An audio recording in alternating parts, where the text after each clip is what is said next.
Shalom Abracha from Yerushalayim. We have been discussing the prayers Shabbat morning in the synagogue. We have completed Pesukei de Zimra, which ends with Shirat Hayam. The Hazzan that's at the Teba will finish it off with the final Pasuk, ending with Ubnei Yisrael al-Chu be'Hajam b'toch Hayam. Now the Hazzan for Nishmat, the main Hazzan of the Knis, will ascend the Teba, and he will begin the Nishmat. He actually begins it with Ki la'Adonai Melucha Moshel Bagoyim, and he will remain at the Teba until after Kaddish Qahal, which is after the Hazara and Yehishem. Now, before we begin discussing the specific customs of Tefillat Shacharit, I wanted to speak about the liturgical customs that we have. And I speak about it often because it's central to the experience that we have, the communal experience we have in the synagogue. So we spoke about Friday night Noah and Shabbat morning Sigad and Husseini with the Zemirot. We know that Minhag is Rast and Arabit is Bayat. And we'll speak about that going forward. About Shabbat morning, the Nishmat, the scales change every week, depending on the parasha that is being read. Now, this is a system. It's a highly developed system. It's very sophisticated. It's really one of the great liturgical customs in our community, which is unique to the Halabi community.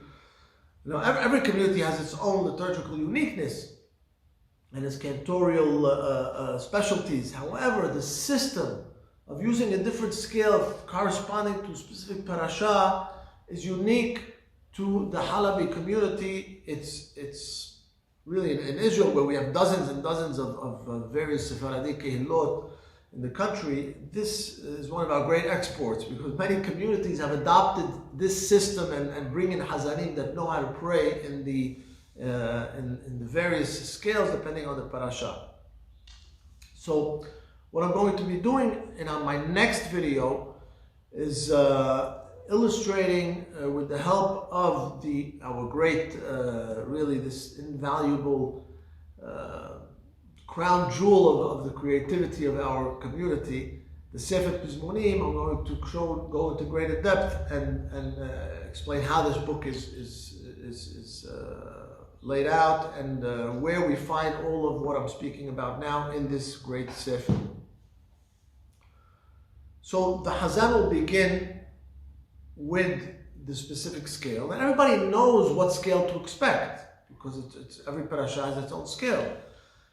And there is great participation on the part of the Qahal in the Tefillot, in the Tefillah of Shacharit. Now, this is not found in all other communities. In many other communities, especially Ashkenazi communities, there is a little bit of participation, but not nearly the level that we participate in the prayers. And we do it basically in two ways. The first way is that at the end of each paragraph, at least, and sometimes if the paragraphs are long, every couple of sentences, the Hazzan will, before he ends the sentence, will end it up in a note which invites a response from the Qahal, the Jawab, where the Qahal will respond in the same scale as the Hazzan is singing. And sort of like Hashem Echad, people will answer Shmo Echad, he will repeat and begin the Nishmat. And even within that first paragraph, people will answer Briyotav B'Rahamim, Chalabadecha Nahal Modim, Raganu Kalot Ka'ayalot. You can follow in the book. I'm on page 258 of Kol Yaakov.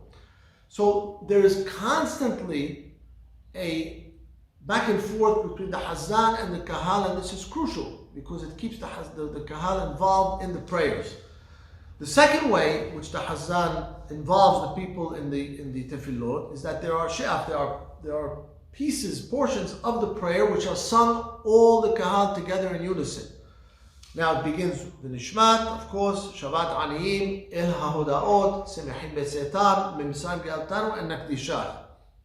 Of course, the Kaddish is sung, but that's sung only by the Hazzan.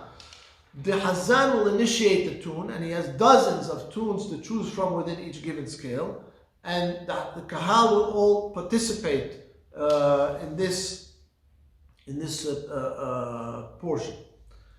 Now, it's important because of this that Hazzan knows to select tunes which the Qahal are familiar with. Otherwise, he ends up singing a solo that defeats the purpose of the participation of the Qahal that we're seeking. So he has to know his Qahal, and the Qahal has to insist that he use tunes which are familiar, and the Qahal also has the onus on them to educate themselves, and of course to educate the children as to these tunes growing up, so that they're always familiar with the customs of our community. We had the privilege in the 60s to have Allah Yarhamu Mickey Carey come to the Magen David Yeshiva once a week, and we learned literally hundreds of Pizmonim over the course of years. So that was a great education, and I'm sure it's continuing. Kol Tub, next week we will discuss the Pizmonim book in depth. Shalom Uracha.